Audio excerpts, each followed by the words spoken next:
Good morning. Friends and colleagues, it is my great pleasure to welcome you to the 2021 Smart Buildings Exchange. My name is Carrie Mead, and I'm the Executive Director of the Smart Building Center. This conference has been a long time in the making. We had hoped to launch SBX in 2020 with a traditional in-person program, but like many others, we had to shift gears in the face of the COVID pandemic. We postponed to summer 2021, hoping again to meet in person, but as you all know, planet Earth continues to struggle with COVID-19, and for our safety and yours, we've opted to keep things virtual this year. Lucky for us all, technology is at a place where meeting virtually is easy. And after over 12 months of doing so, all of us are experts, right? Despite these many challenges, the Smart Building Center's Conference Planning Committee, comprised of staff, sponsors, and other industry leaders, has outdone themselves in planning our 2 days of programming, all of which has been planned virtually during the pandemic. So a round of applause for these folks, please. And I can't hear your applause, but I know you're clapping. With over 35 speakers in 9 sessions, a digital twin building tour, and opportunities to meet with our sponsors in breakout rooms later today and tomorrow, we are excited to share the next 2 days with you. We're kicking off the conference momentarily with a keynote panel on smarter buildings and a changing utility, a vision for the new world of energy, where we'll hear from utility, tech, and research executives on the changing role of buildings in achieving the vision of a cleaner and more flexible grid. After this panel, we will adjourn to sponsor breakout rooms where you can turn on your camera and interact with one another and our sponsors. The day will continue with concurrent discussions on grid interactive and efficient buildings and workforce development, where you can learn about smart technologies that can be deployed inside buildings to dynamically manage building energy and demand, or learn about the challenges facing the building's workforce and the training programs and opportunities that can help building owners rise to meet those challenges. After a lunchtime break, we will reconvene for our second set of concurrent sessions, with one discussion on post-COVID building occupancy and best practices in managing indoor air quality, and another discussion on buildings and carbon and how building owners can leverage smart technologies to meet the shifting landscape of climate change policies that affect them. Our day concludes with a virtual building tour hosted by Willow, which will demonstrate how to leverage the digital twin technology to maximize investments and extend the life of buildings. We have another packed day of discussions tomorrow, with things kicking off at 9 a.m. Pacific time, again with concurrent sessions on the building case for smart building investments and the role of AI machine learning in buildings. After another sponsor break and a lunch break, our conference will conclude with concurrent discussions on smart network design to manage cybersecurity risk in your smart building, and how to derive value from smarter grid interactive buildings, which will articulate the value proposition of grid interactive buildings from the building owner perspective. It's going to be an awesome 2 days. Before we start, I did want to run through some housekeeping announcements about virtual participation. You will want to use the SBX web app and conference platform Socio to navigate to all the sessions throughout the day. Each session has its own link, and they can be found under each session in the agenda. All sessions for the duration of the conference will be taking place live in Zoom. Most of the sessions will be on Zoom webinar, which is the setting we're in right now. This means that as attendees, you are not visible to one another. The sponsor breakout rooms today and tomorrow will be in Zoom meeting, where you will have a chance to turn on your cameras and to interact. For all your questions, please be sure to use the Q&A function that you should see in your Zoom screen. Questions that get put in the chat are often lost, so make sure to put them into the Q&A. All of today's sessions will be recorded so that you can watch anything you missed after the event is over. Recordings will be available online in the coming days. Lastly, I want to give a big shout out to our conference sponsors, and I'm going to try to share a slide here.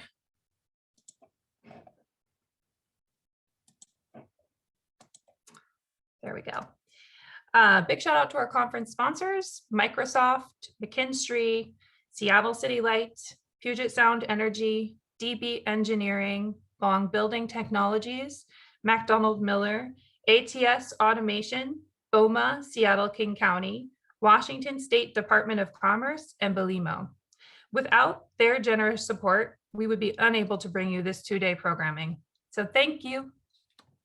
Friends, I know I speak for us all when I share my sincere wish to meet you all in person sometime in the future, hopefully at our 2022 conference.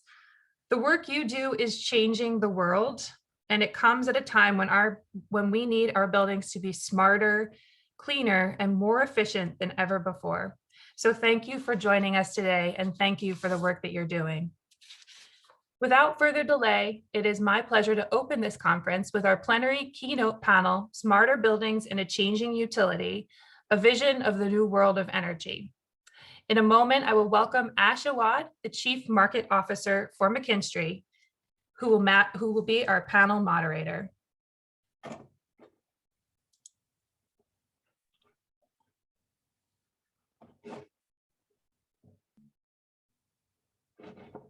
Hey, Carrie, can you hear me?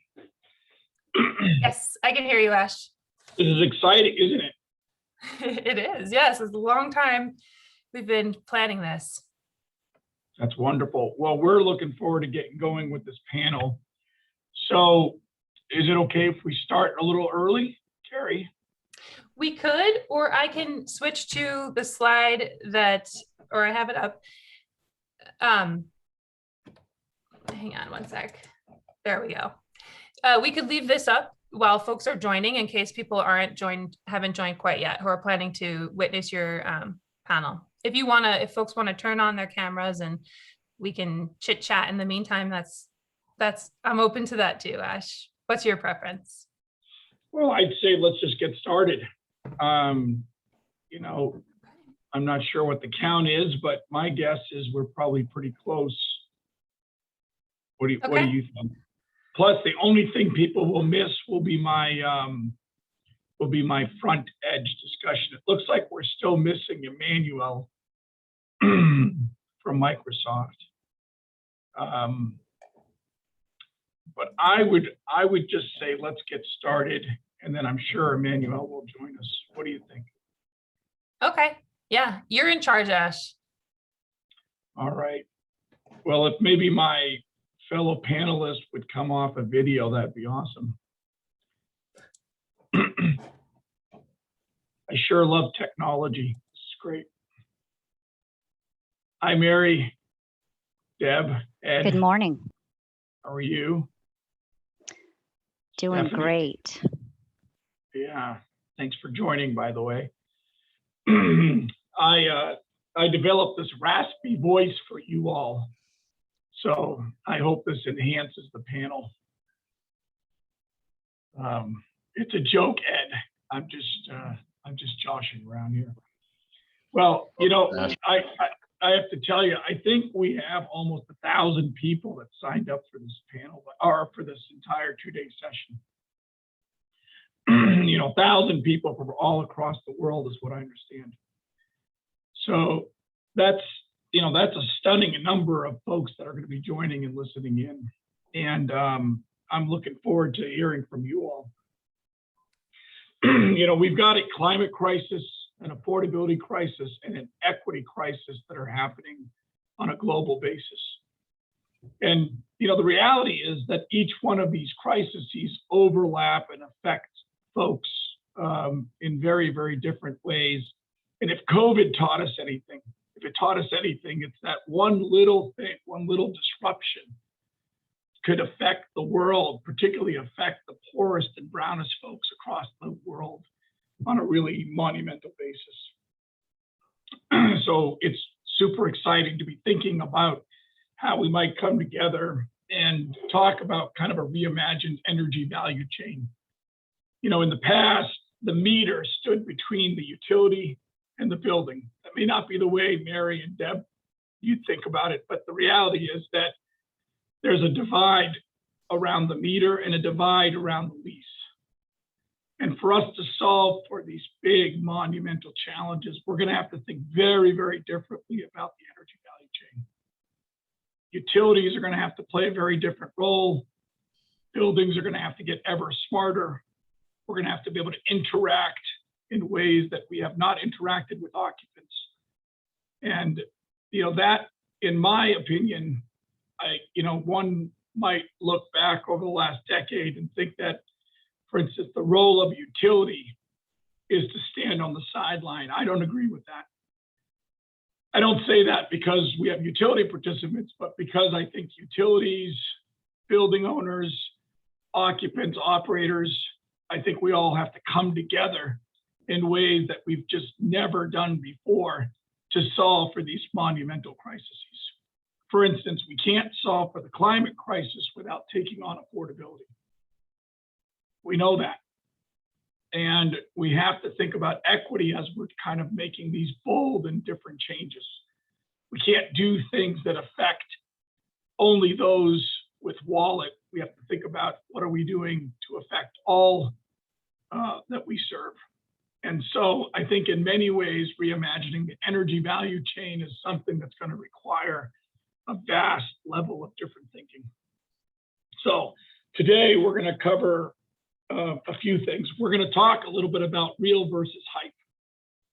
And I'm super curious to hear from you all about what you think is real and what you think is hype. We're going to pivot and talk a little bit more about customers, those that we might serve, whether it be utilities or AEC into the built environment. And then we're going to talk a little bit about the future. And I'm super looking forward to getting your perspectives, particularly because my voice is going to go. So with that being said, I'm going to pause here. And I'd love to have each of you introduce yourselves. I'd like to throw a little twist in it, though.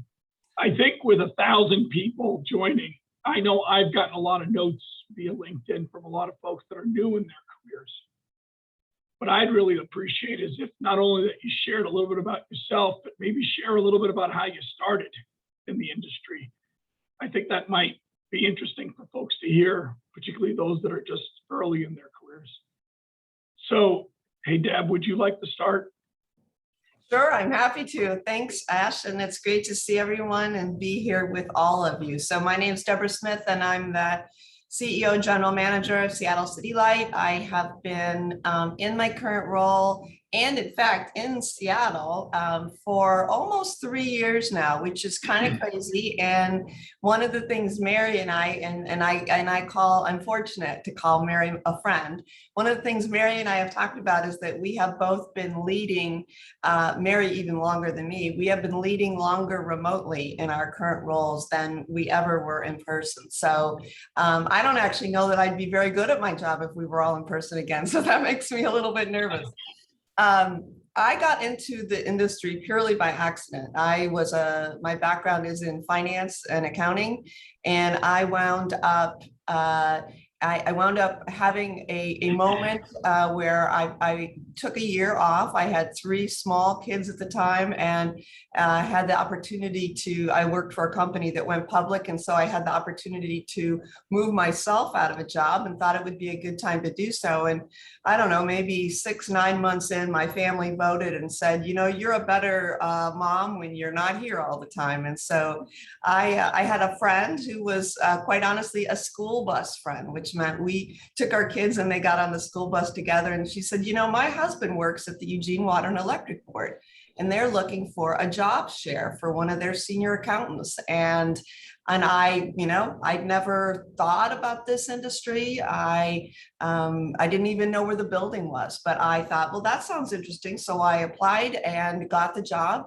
And it was a big change because I had been the controller, CFO for this small computer company, and now I'm a senior staff accountant. But I was hooked.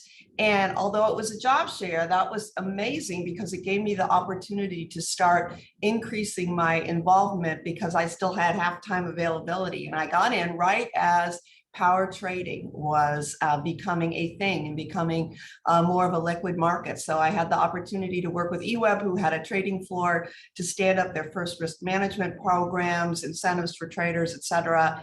And I kind of went from there. So I spent 17 years at EWEB, left and ran a small rural utility along the Oregon coast for 5 years, and then came to Seattle. So it's been an exciting career, and it is interesting. I will stop stop after I say this, but when I joined EWEB, it was right as deregulation was happening. So it was, let's see, that would have been in, I think, 96 that I went to work, January of 96 at EWEB. And, there was all this, oh my gosh, all this change and, deregulation. Well, it didn't happen quite that way, although I have been here the entire time, really, that the renewable industry has really grown and taken off and had the opportunity to be part of that. But now I think we're really there. So excited to talk about that with my colleagues here. Thank you, Ash. That's great. Thank you so much. Hey, Ed, how about you? Thanks, Ash. I'm Ed Schlect. I'm the Chief Strategy Officer for Avista Corporation, and we're an electric and gas utility that serve 5 states here in the Northwest. I'm responsible to coordinate our internal innovation and corporate strategy across the company. And I also lead Avista Development, which is our unregulated business unit that invests in companies that support the clean energy transition. And so that nuance is what has me really excited to be part of this and what this group is doing. I got in this industry because I love to build things that make a difference. And at the time when I got out of school as an engineer, my choices were to join a construction business and travel the region. And I have a lot of family here in the Northwest, and so really didn't want to travel a lot, and was fortunate to find a job building things in the utility industry. So I've been involved in this industry for some 35 years, whether it's building generation or building unregulated businesses. So it's been a great ride for my family and I, and it's an exciting time with this transition to clean energy. So looking forward to the day. That's great. Thank you. Hey, Mary, how about you? Yeah, so like Deborah, I kind of wandered into this. It wasn't a really intentional choice. I came up as a lawyer. That's my background. And when I graduated from law school, I decided for some personal reasons I wanted to be in El Paso, Texas, rather than going to a big firm in New York as I'd planned. So at the last minute, I kind of pulled the plug on the New York plan and decided to be in El Paso. And the best job for me there was El Paso Natural Gas, which was an interstate pipeline company then headquartered there. It's since merged and gone on to be other things. But at that time, I'd been on the environmental law journal in law school, and the environment's always been super important to me. I think in part because of how I grew up on a ranch. My dad was kind of an environmentalist without calling himself that, but he kind of ingrained that in me. And natural gas was then considered, the cleanest alternative there was. So that was exciting to me. But never planned to become a CEO.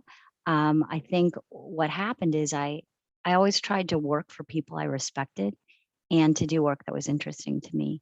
And so that's kind of how I ended up here. As far as PSE, it's an absolutely terrific company. I think we're the largest utility in the Pacific Northwest. We have, I think, the oldest energy efficiency program in the country. It's one of the largest, and we're also one of the biggest owners of wind. So as Deborah mentioned, she and I both have, been leading through the pandemic. She from her condo, me from my houseboat, and it's been an amazing and unusual experience. But I'm really happy to be here and excited to work on the clean energy transformation that Washington State has underway. That's great. Hey, Emmanuel, how are you? Hey, Ash, doing great. Good morning.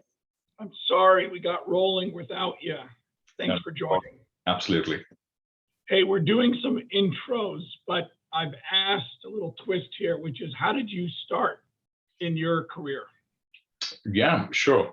I'd love to go. I think after that intro from Mary Kipp, it's going to be a tough one to follow. Good morning, everybody. Emmanuel Daniel. I moved to Redmond from Singapore a little over 2 years ago. And my journey with buildings and space and experience and engagement started as an outcome of a massive energy and sustainability program that we were working with out in Singapore. And the program was not just about energy and sustainability. It is also about how do you redefine the role of people who manage buildings from that of service providers or facilities managers into building operators and owners, where they become building scientists. right, where they use data to run, administer, and manage the buildings. And all of a sudden, you have shifted the perspective of a facilities owner to a building manager. The whole technology, the setup, the outcomes, the impacts, how it allows us to redefine the roles of humans, but at the same time, how do buildings help contribute to a cleaner, greener environment? Now, with that, I then started engaging about how do I try to maximize the impact of physical space? How do we drive engagement with humans in physical space? One, to make them more productive, but also two, to make that space highly effective in terms of saying, if the space is designed for something, it should be able to be used for that purpose. And the experience that that space delivers has to be aligned to the emotions of humans in that space. And that's what allowed me to redefine or create experience-led buildings where people walk into a space where they are wowed by the experience, and all the systems and the assets supporting that experience are made accessible to the humans. And that's currently what I'm doing out here for Microsoft in Redmond, where I'm driving the digital transformation of Microsoft's East Campus program, which is one of the largest programs that we have. And our focus is on merging the built environment with physical space to ensure people love the buildings that they work in, but at the same time, keeping energy, sustainability, and experience at the heart of the program. So anybody who visits our campus and our buildings can rest content that, yes, these are the best kept spaces driving the best experiences for all those who come into contact with them. Wow. Geez, that's great. Thank you. Hey, Stephanie, how about you? Good morning. Thanks again for hosting us today. I'm really excited about this panel. I'm Stephanie Greene. I lead RMI's Carbon-Free Buildings program. And I came to this space in an interesting path. I've always been drawn to systems level challenges. So my academic background is in earth systems, economics, and I also have an MBA. And I've always been drawn to how do we find a way to sustainably transition our economy to also address climate change. And I started working with large Fortune 500 companies on corporate sustainability consulting. And then I moved to PG&E, which, as many of you know, is one of, yes, RMI is the Rocky Mountain Institute. We've actually been working in the built environment for over 40 years. So my team is a large group of building engineers and policy experts, and it's an incredible mix of systems thinkers. But back to my background. So I went to PG&E, which is one of the largest combined gas and electric utilities in the country, where I held a number of leadership roles. I did renewables procurement, I did demand side management, efficiency programs. I was chief of staff to the CEO, and then I led our transportation electrification work, and then I came to RMI. So I think buildings present in some ways the center point of many of the topics I addressed at PG&E. It's the center of the energy transition. It's where we spend 90% of our lives, and it's where a lot of the transition challenges come together around electrification, around utility systems planning, and greening the grid. So that's why I work on buildings, and I'm excited to be here. That's great. By the way, if you have not ever gone to the RMI website, or if you're not familiar with Rocky Mountain Institute and you're listening to this panel, please go to their website. They are really a jewel in the U.S. and actually for global purposes. They provide a lot of very, very interesting thinking that I think has been helpful for us at McKinstry. Hey, Mary, I want to start with an area that I think, you know, if for a while now we've all been talking about a variety of shifts and changes that should happen or could happen, the question has always been timing and what's real, what's hype. And I think that that's something that I'd like to kick us off with, if that's okay. So, you know, in the realm of change and innovation and, you know, topics around EV and grid connected buildings and the idea of utilities becoming energy service providers, or any topic that you might think of, when you're working with your team, what do you have them focus on? What's real versus what's hype relative to all these topics that are floating around? What's got your attention? You know, it's such an interesting question, and it's something that I spend a lot of time thinking about. I once had a mentor who said to me, "Nothing's impossible for the person who doesn't have to do it." And you know, I took that to mean it's easy to, you know, pontificate or talk about solutions, and it's actually hard to actually really figure things out. And when we're talking about something as complex as our energy systems, not just from a physics perspective, there's also geography, there's also equity issues. All of these things become extremely, extremely complicated. That said, as we all know, and it's shocking to me how much the effects of climate change have visibly magnified just over the last couple of years. We know that we're in a situation where it's imperative that we all work together and do everything we can to make this work. So in terms of what's real and what's hype, what's real to me, and I'm going to start with something that may not be what you expect for me to say, but what's real to me is the need to work together. And I will use the example of COVID. You know, with COVID, we saw governmental entities, businesses who are sometimes competitors with each other, folks who didn't necessarily trust each other all the time or have aligned interests, but actually come together, recognize that dealing with COVID was bigger than all of us, and made real the need to work together. And I would say that when we're considering technologies, solutions, these types of things, the need to work together to actually listen to one another. And I say this from the utility perspective as well, because we're known sometimes to have some hubris around things. We actually need to listen to each other and work together in a spirit of trying to solve this thing. So, excuse me, as far as whether any individual technology is real, let's take hydrogen, for example. A lot of work being done around hydrogen. Do we know yet whether it's going to work? Is it going to work blended for, you know, electric generation? Is it going to work blended or on its own for use as, you know, an end use distribution technology? All that remains to be seen. We do know that energy efficiency is going to become more important. Smart buildings are going to become more important. To your earlier point, the utility sort of as the conductor, as we often hear it talked about, of all of these various entities. We don't just have, you know, large generation resources being sent to get through large transmission lines, step down and then put into the distribution grid and sent into someone's home.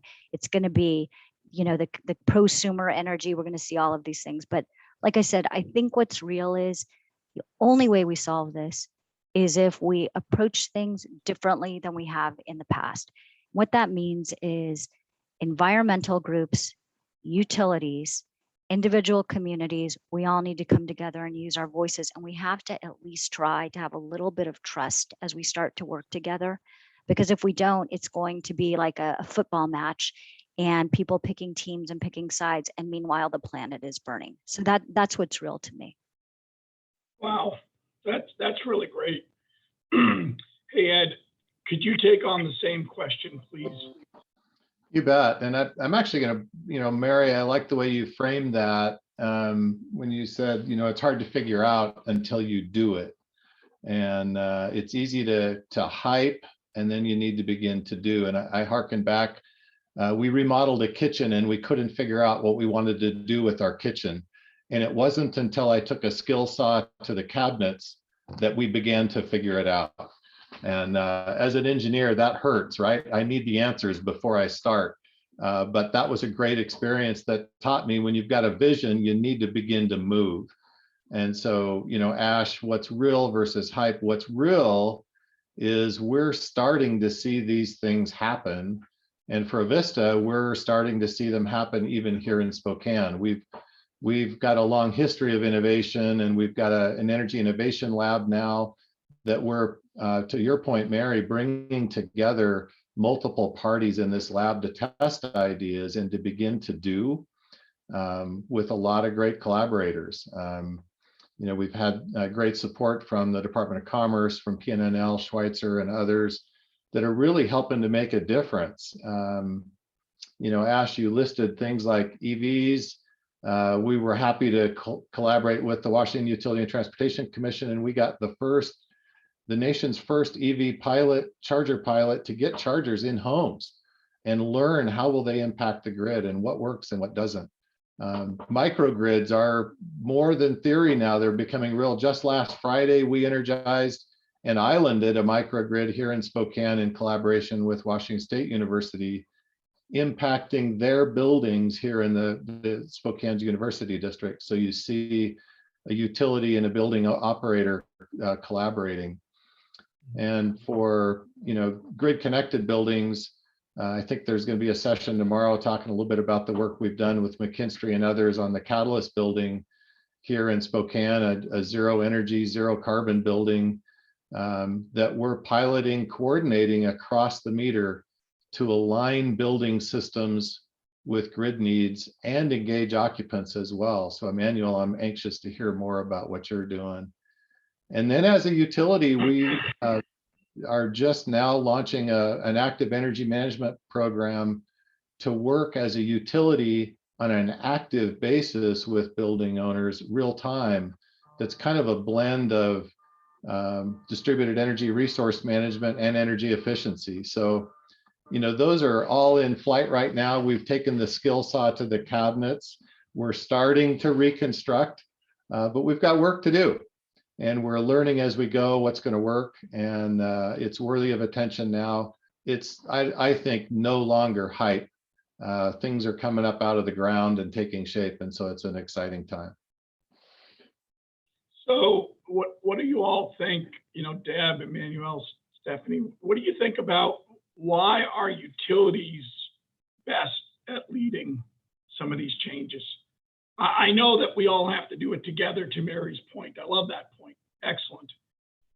But why might utilities be best suited? I don't know, Deb, do you want to take a shot at that? Sure. Well, and I love the analogy that you just used, Ed. I sometimes think about my work at City Light is cleaning out a closet. So, you don't want me to have electric or power tools. Let me assure you of that. But, I sometimes feel like I'm cleaning out a closet, and right now everything is out, and I'm trying to figure out how to put it back in. And I really need California Closet Company to come help me. So there you go. I think that utilities are and should be at the forefront. In fact, it's really interesting because as we think about technologies, and I think the technologists out there, get us excited. So I don't think it's hype, but I think it's necessary because we need to be excited for the future. And so even the things that in the end turn out to be hype have an important role as we build our toolbox for the future, because that's what this is. There's no one silver bullet. In fact, it's going to take a much bigger toolbox than I have right now. And I'm certainly super excited to see all the things that come about, even when they don't fully pan out. So, but for utilities, we have had long-term relationships with our customers, and we are often seen as trusted energy advisors. I think many of us aspire to that role.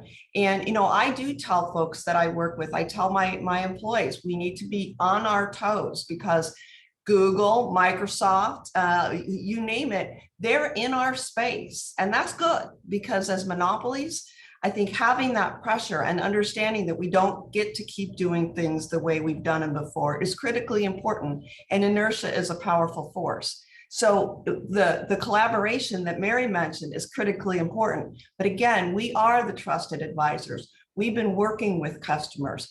Even in places like California, where you have communities using CCAs, you still see that transmission and distribution utility playing a critically important role. We are poised, I think, to bring together the stakeholders. We work with all kinds of folks because we have large customers. So, for us, City Light, Google is both a very large customer. In some ways, they are not a competitor, but they keep us pushing forward. And they also help us develop new approaches to solving problems. And I think lastly, maybe, the grid is the platform that ties it all together. We need the grid, we operate the grid. And I think we're uniquely positioned to evolve that grid in partnership with other folks, including folks outside of the energy space who have visions for it. But we are uniquely positioned to do the modernization efforts that are required. And we have through our existing regulatory structures, even as a public utility, which means for me, my city council and mayor, et cetera, we have folks who are close to the customers who know and can prioritize. I think Mary started with this, or maybe it was you, Ash, the importance of affordability as we go through this incredible transformation. So I think we are where we need to be. Wow, I'm glad we're recording this. That was great. Thank you. Hey, Emmanuel and Stephanie, what do you think about the utility playing a lead role in this transformation? Stephanie, do you want to go first? Sure. So I agree with everything Deborah said. A couple additions is first, utilities are very well positioned to build infrastructure. We're going to need a lot of infrastructure to make this energy transition happen. And utilities may need to innovate, so I'll get to that in a second, to get there, but I think they are very well positioned to mobilize the capital resources that are needed and to bring their customers along and to do so equitably. The second thing I'll say, coming from a utility, is that what is definitely not hype is the fact that we had an IPCC report come out 2 weeks ago that says we are dangerously close to catastrophic levels of climate change. It's going way faster than we ever thought it would. And so that means that we have 8.5 years to decarbonize half of our economy. And so I just can't underestimate the pace and scale of change that is required to do that. And so as a utility person, I know that it's hard to make big, bold statements and to kind of say like, okay, we can do this. We're going to make a commitment to, decarbonize our electricity supply or to transition our gas system. But these are the types of commitments that I would encourage are needed with the pace we are talking about. So in particular, right, I think there is a very good and important place for hydrogen as an example in this new economy. There's also going to be a very large portion of buildings that need to be electrified. And the good news there is like, we can do that tomorrow. We have those technologies, right? So we're going to have to pair the technologies that are available tomorrow with the technologies that are available today to meet the pace of that rapid change. Yeah, that's great. That's interesting. Manuel, I'm curious about your perspective on all that, but in particular on what you see as real versus hype. Sure. In terms of, yeah, go ahead. I know, Ash, the way I would take it, to Mary, Deborah, and Stephanie's points is when we look at utilities, create our master plans for our buildings or for our campus, utilities forms the foundation. It forms the foundation because without that central utility, it is impossible for us to do anything within our buildings or our infrastructure.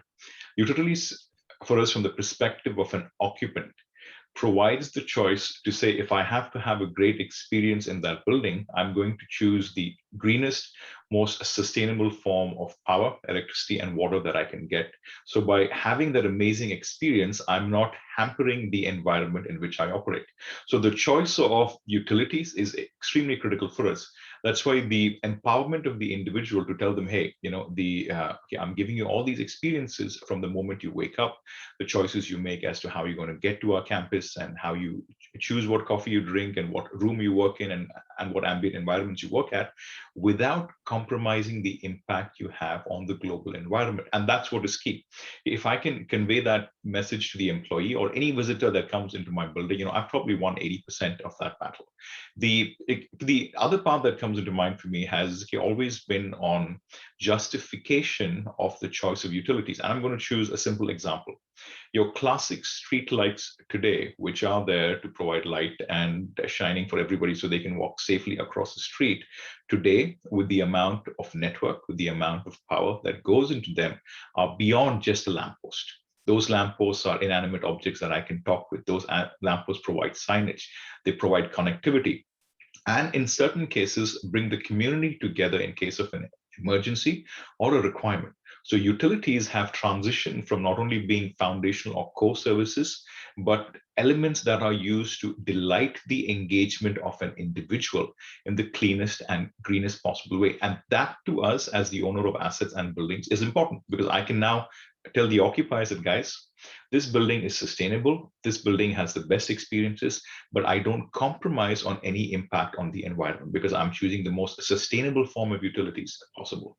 And to the last point, Ash, is it real versus hype? It is very real. The choice of us choosing the cleanest power producer, the choice of us choosing the most efficient power transmitter, the choice of us choosing the most efficient forms of cleaning water, recovering water, using that back for other activities is all available today. And just to comment on DC powered buildings, today we talk about buildings with PoE networks, and PoE networks not just for lighting but also for other data gathering devices as well.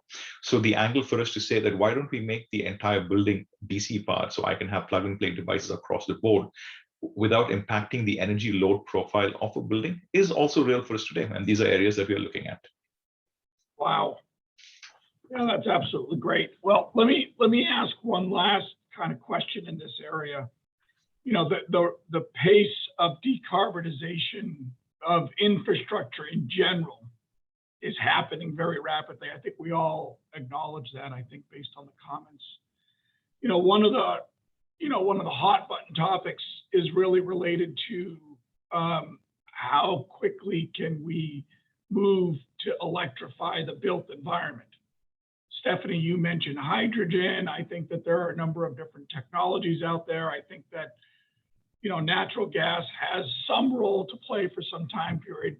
And, I guess my question really will be, how do we transition at the same time that we maintain affordability? Because that's the balance that we have to achieve here. So I don't know. I don't mean to throw it back to either Ed or Mary in particular, because you all have gas in your utility mix, but I sure would be curious to hear about your perspective on the transition while we maintain affordability. What might that look like? Yeah, I'm happy to start, Ed, and then if you want to jump in. And this is actually going to be a topic where I think the point I made earlier about our need to come together and have discussions with people we may sometimes not agree with is going to be really important. So as you pointed out, PSE is a dual utility, meaning electric and gas. And so, and Deborah, my friend, can jump in and correct me if I'm wrong, but on a cold day in Seattle, 2/3 of the energy is actually coming from natural gas. And we have a very, very heavy electrification burden at PSE in particular, because as I said, we have the most to do to comply with CETA. So we're going to be building a ton, to Stephanie's point, of renewable generation or contracting for it, whatever the case may be, as well as partnering with our customers on distributed generation and DER. We, like every utility in the world, it seems, commissioned a study from E3 and to talk about, what's the best way to decarbonize. And for us, it turns out that the best way for us to do it, taking into account affordability, reliability, and doing it as quickly as possible, because I believe that it's imperative that we do it as quickly as possible, is to utilize our existing pipes and people. And by that, I mean the system through which we're currently flowing natural gas, the people who currently have the skills to work on it, and over time, transition that hopefully. But in the near term, what we think the best way to do it is, I love the idea of electrifying heat. I think the best way to do it, per the study that we have, and I like throwing this out as a straw man, so then it's a point to spur conversation further into the future, is really to do what we call a hybrid heat pump system. So electric heat pumps, and they work very well in our region, and they work down to about 35 degrees. So on the days where it's super cold, we continue to use the gas system. Maybe eventually it's a hydrogen system, a hydrogen blend system. And maybe even eventually beyond that, we're able to get enough energy, whether it's through building additional transmission lines across the Cascades to take advantage of the big renewable resources there. We're able to become more efficient, have our buildings be more responsive, and maybe eventually we don't need it.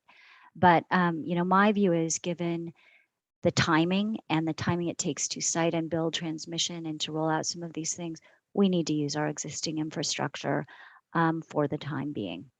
And I wasn't always a believer in that. So it's actually taken me looking at quite a bit of data and to come to that conclusion. Thank you, Mary. I think I'd add to that. I would agree, Mary, and harken back, Ash, to your opening comments that recognize we have issues of climate affordability and equity that are really a really tricky balance. And we believe that electricity and natural gas work together in a complementary way today, and it's going to take dramatic changes in technology to change that story from an affordability perspective for our customers. The all-electric approach requires tremendous multiples of capital investment in infrastructure. And so that is going to put a pinch on affordability. And so we think natural gas is a key part of what we can deliver to our customers for some period of time. That said, we think it's really important, as I kind of said, we do need to get started. It's start with the remodel project, and to that end, we're investing significantly in early stage businesses through venture funds. There's no one answer. We need to be investing in a lot of things because nobody really knows what that answer is. And so we're exploring a number of things in ways that alongside other utilities that give us scale and support those that are going to generate the technologies that are going to be necessary down the road to get us fully decarbonized. And Ash, I'd like to jump in. Can I jump in for just a second? Because I do think there's a tendency to think that the affordability issues are all on the gas utilities, who certainly do have a huge burden in front of them in terms of resource and how do they support their loads.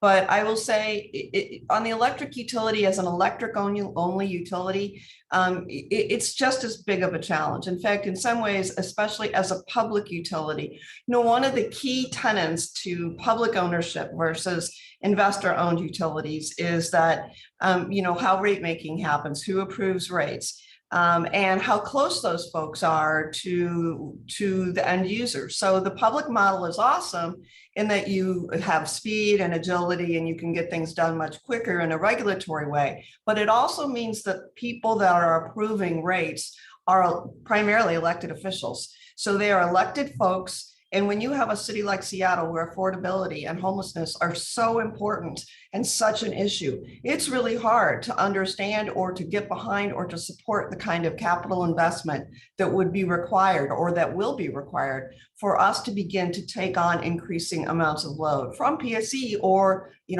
whoever I might be. And, and the dollars that we do have, well, we have the same aging infrastructure issues on the electric utility side. For instance, I have a ton of direct buried cable that was put in the 60s and 70s, serving primarily, not always, but primarily more affluent neighborhoods. And that cable is failing. And I need to pump a lot of money in there to replace that and to be able to provide the kind of service that those customers have every reason to expect. At the same time, I'm needing to build out my system, and we've worked with RMI just when we were early on in terms of transportation electrification and just looking at transportation corridors and what kind of investment would be needed to be able to meet that need. Well, then when you start to think about electrifying the building sector, it's even greater. So the affordability issues are still really present, and sometimes it puts our electeds, who are also our regulators, in a really tough bind as they are potentially asked to approve rates that are really impactful on especially BIPOC and underserved communities here in the Seattle area.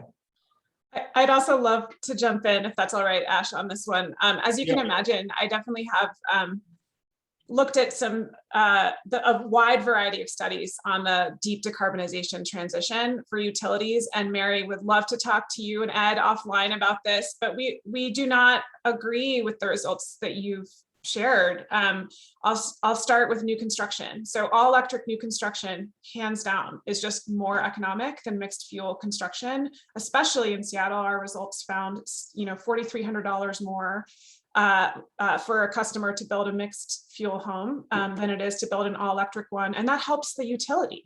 So the utility should not be building gas infrastructure that's going to get stranded that the customers will pay for. And so all electric new construction would be a wonderful way to start ensuring that the system becomes more affordable for customers. And then the second is happy to talk more offline, but we have electric heat pumps available today. They function as both air conditioners and space heaters. So our research was looking at, as people are adding air conditioners with the new heat waves coming to Washington State, historically a mild climate, customers should be adopting heat pumps, and that's more economic for them than it is to install an air conditioner and have a gas furnace. There are heat pumps that operate to very, very low levels of cold temperatures. And then electric resistance backup heating could be a solution, but building two parallel infrastructure systems, so building both electric and gas for those tiny percentage of days when you would need gas as heat backup does not make economic sense in the studies that we've looked at. The final thing I'll say, and this is where a lot of those studies get difficult, is we do need small quantities of renewable natural gas and hydrogen. There's not sufficient supply of renewable natural gas nationwide. The American Gas Foundation did a study to say that there's only, across the entire US, 12% of gas demand could be met with renewable natural gas supplies, as an example. And so that should be reserved for the hardest to decarbonize sectors, right? So aviation or potentially balancing power supply. And so that becomes really clear when we look at 100% decarbonization. A lot of studies that were done in the past looked at 80% decarbonization by 2050, and they actually come up with really different results. So I won't go into more detail, but I'll just say that we strongly believe that repurposing gas pipes is significantly more expensive for customers.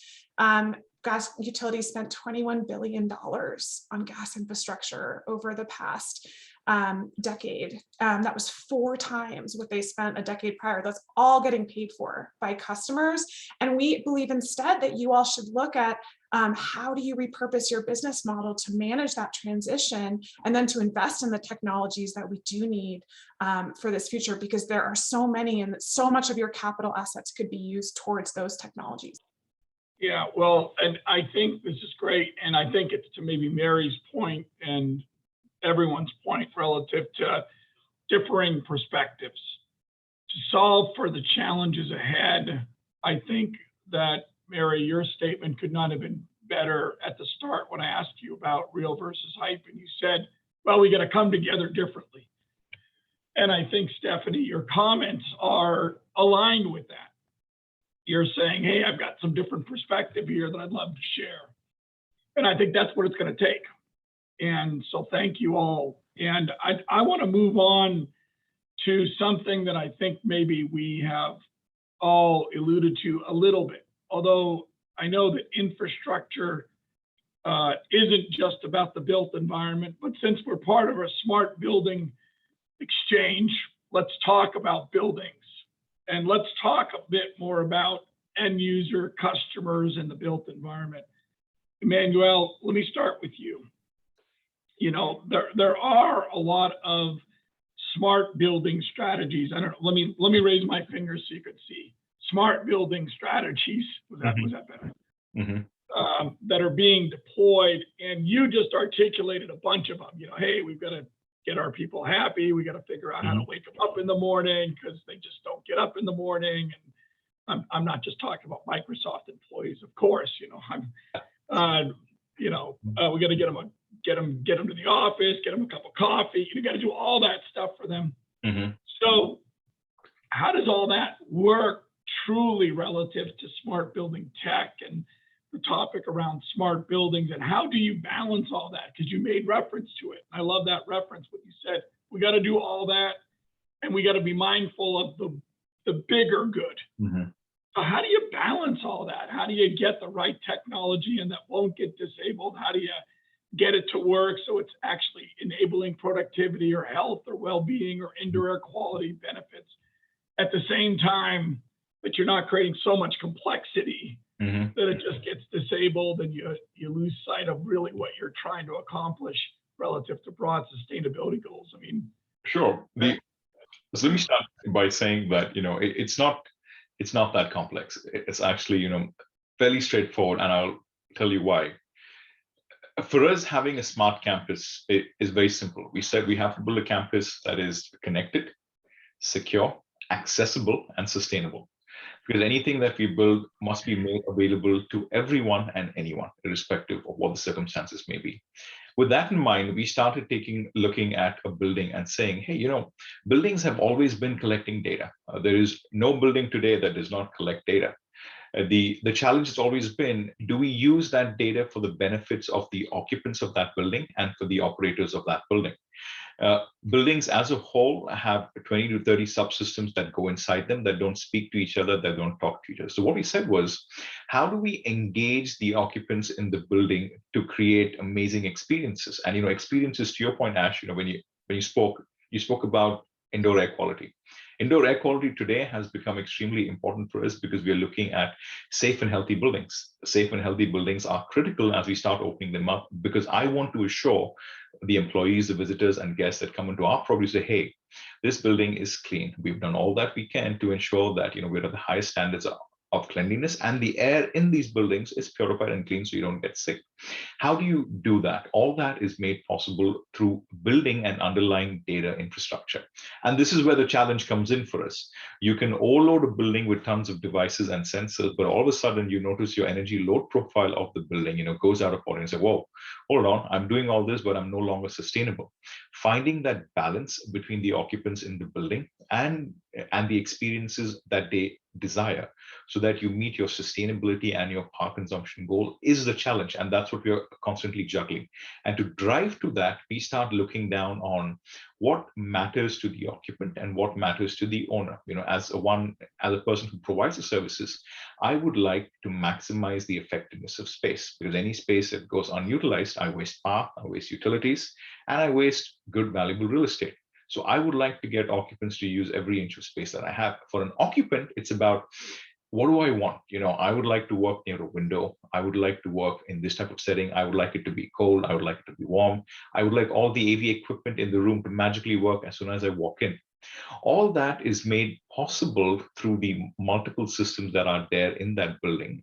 And to Mary's earlier comment, we need to work together.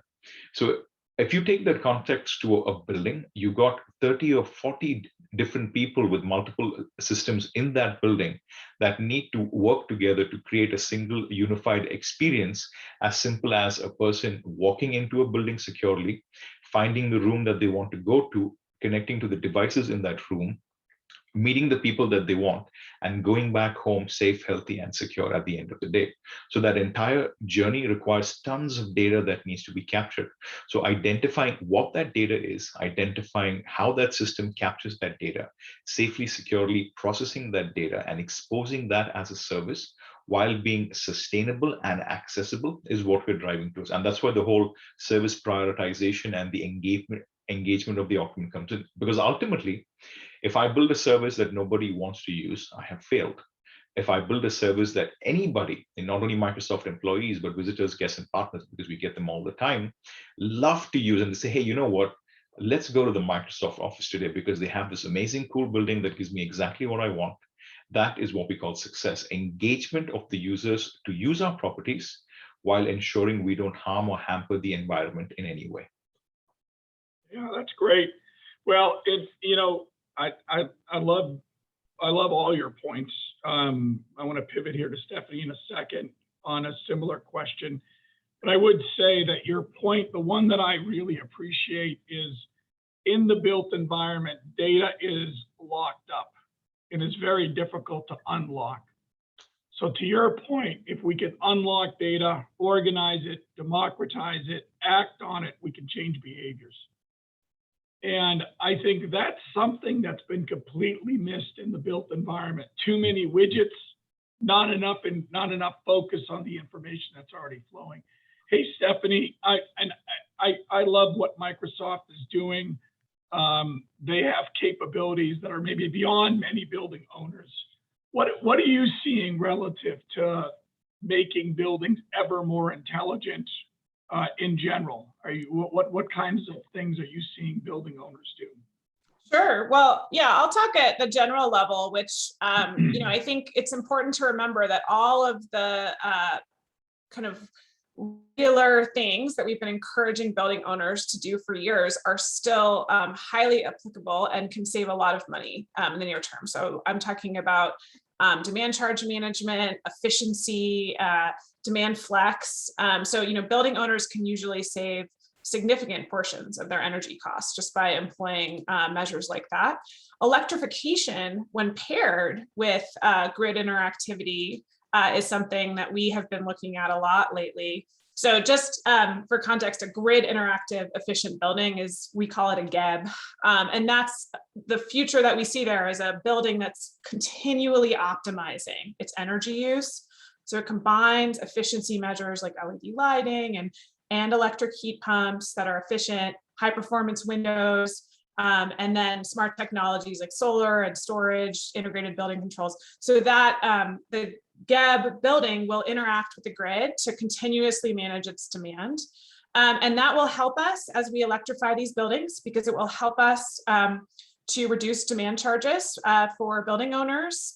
It can shed the building's overall peak demand. We did a study in New York, it found it can shed demand by anywhere from 30 to 50% of peak demand. So that saves building owners costs, it saves utilities costs. And it also, by electrifying that building, you actually create a lot more load that can be flexible. And so that's very helpful as we have a higher and higher level of solar and wind penetration on the grid. And that level of interactivity works hand in hand with renewables integration.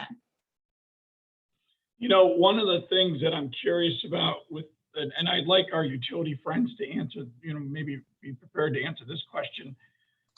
Microsoft, last I checked, had a lot of money.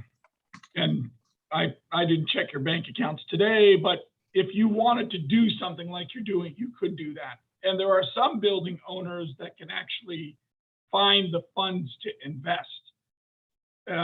Some of my utility friends are maybe tired of me saying this, but I wonder if utilities like PSE and SCL and Avista, we need to go back to the days of Ma Bell. Maybe utilities should own more of the smarts that are in the building that can't be afforded because the capital isn't available, and maybe the services that are tied to those small devices are better utilized by the utility than by the building owner. Back to this, connected tissue.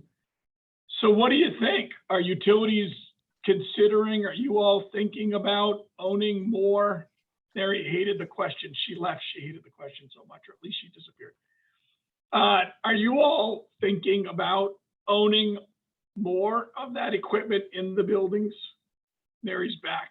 Sorry, I had a barking dog issue, but it's resolved now. It's kind of resolved. You can probably still hear them.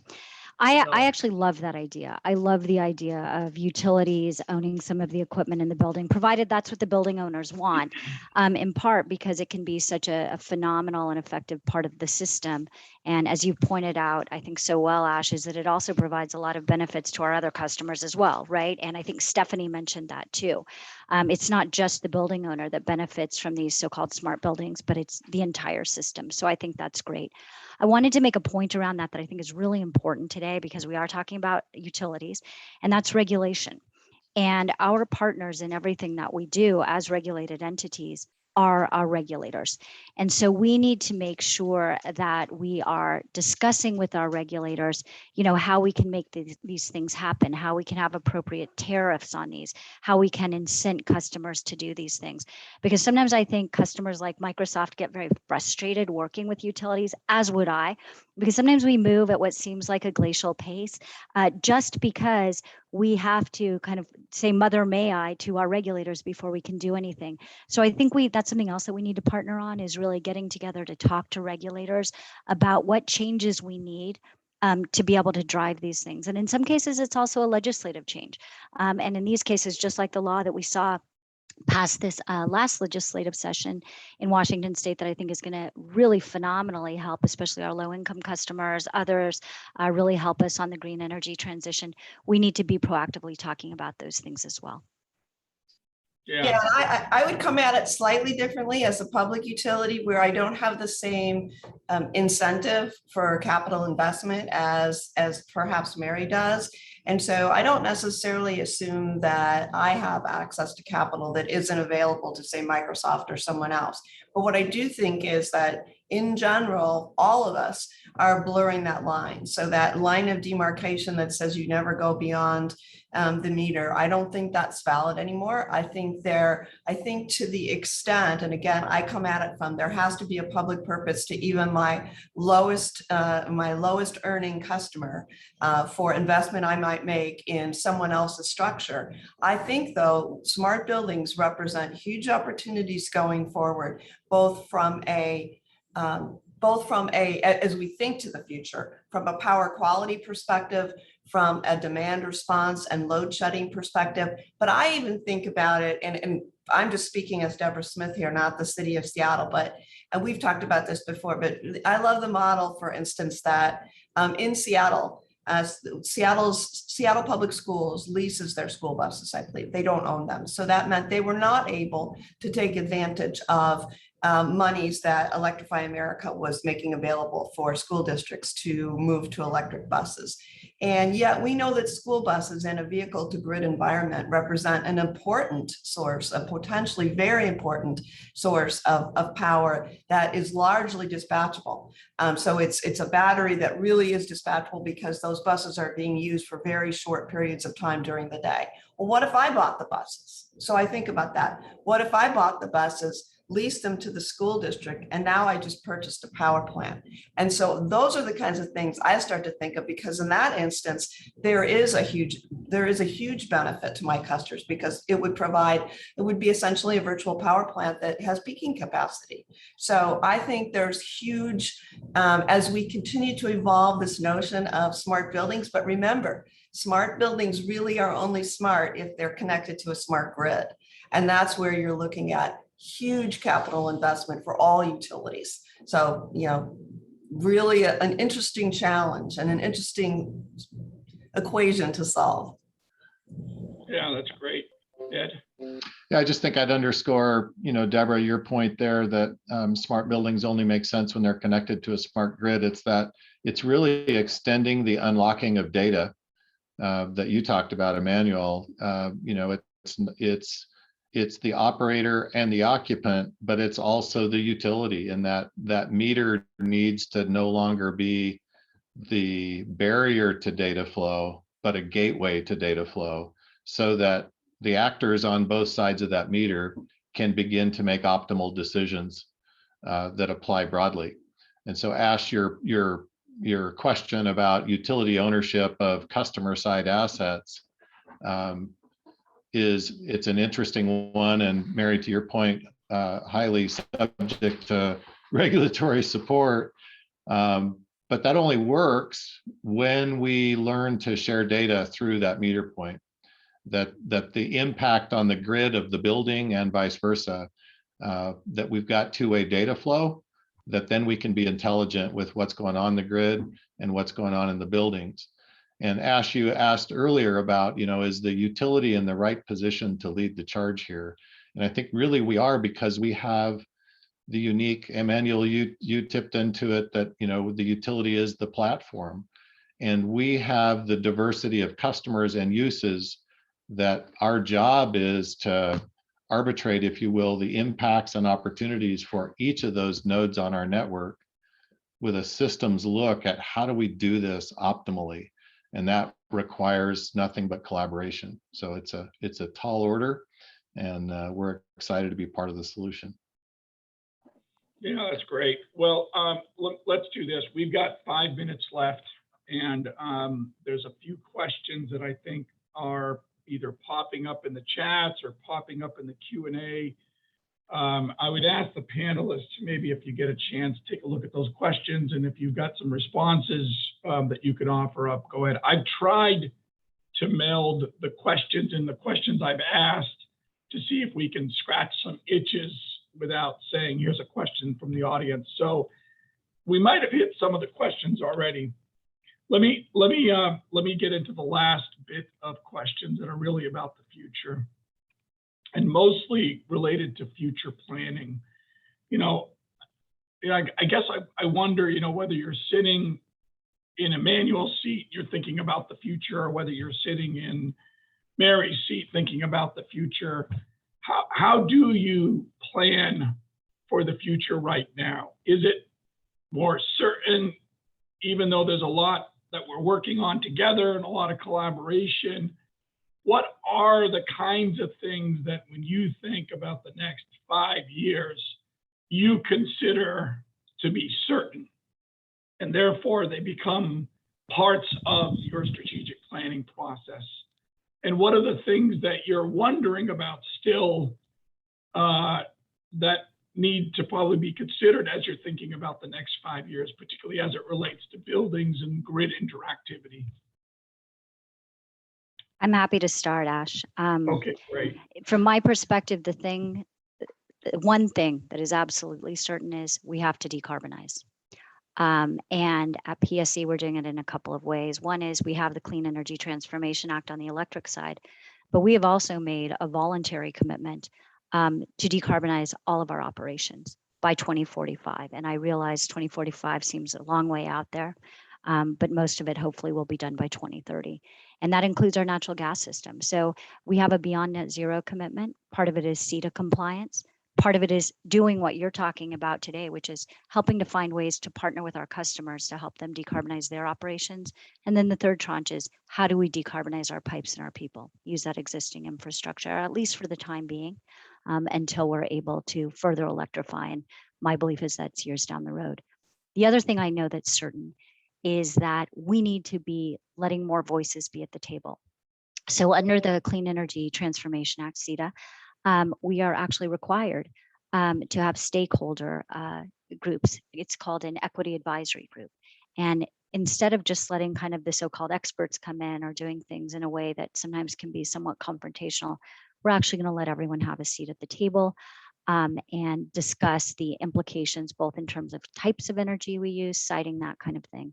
And then the third thing we're doing on the voluntary basis is just what I talked about at the beginning of all of this. We're convening a group, our Beyond Net Zero Advisory Council. It's technical experts, it's people from the industry. Deborah Smith has agreed to sit on it and lend her voice to it. And then it's also people from diverse communities, and it's actually going to be led by the Ruckelshaus Institute so that it's not PSE driven. And then we're hoping we can really use that to come up with some creative solutions. What's not certain is what the technologies are going to be. So I guess my last statement was, let's keep the end in mind. Let's not prejudge technologies, and let's get there in the safest, most reliable, effective, affordable, and clean way possible. That's great. How about from a couple other panelists on that same question before we wrap? I can go. So I think in 2030 we'll have, so wasn't your question initially, Ash, will we have flying cars? I don't think we'll have flying cars. But I've been waiting. I was promised flying cars in 1995. So I think we'll have autonomous driving cars that are fully electric. How about that? I don't know how I feel about that. It makes me nervous when my husband uses the Tesla in that way. So I think I'm going to be someone who holds firmly to the wheel. But I think that in 2030, I think about 2030, and this assumes, I'm going to say, this assumes that the current administration or an administration that thinks about decarbonization and climate change in a similar way is around, because our president right now has made some bold commitments around 2030, which individual utilities will not all be able to achieve. But the idea is, as a sector, as an energy sector, can we move there? But I think we'll have an equitable, decarbonized, flexible, adaptable energy system that leverages interconnection to create efficiency and that minimizes the investment in future T&D infrastructure. So, at City Light, for instance, I'm telling my team, and this is a hard sell sometimes because we didn't even get into the whole thing about culture, but that's a whole nother thing. But I'm telling my team that a T&D poles and wire build out is the last resort. We need to think very clearly about any other way, any other path forward before we go there. I think customers will see new jobs, a lower energy burden, improved resiliency, improved reliability, better health, and cleaner air. And I think this is really important. And those benefits will accrue first to communities that in the past have been marginalized or treated unequitably. So we are really committed to making sure that those who have done without are the first to experience the benefits of this new investment in grid that we are all participating in. We're right at 10 o'clock. I want to thank everybody, and I'm sorry to not have had you last three offer final words here, but everyone was great. I hope everyone that was tuned in got something out of the conversation. I know I did, and I really appreciate the time you've all taken and the thoughts and comments you've all offered. Okay, have a great day, great session, and all be well. Carrie, Thanks, I think it's Ash. back to Thank you. you. Thank you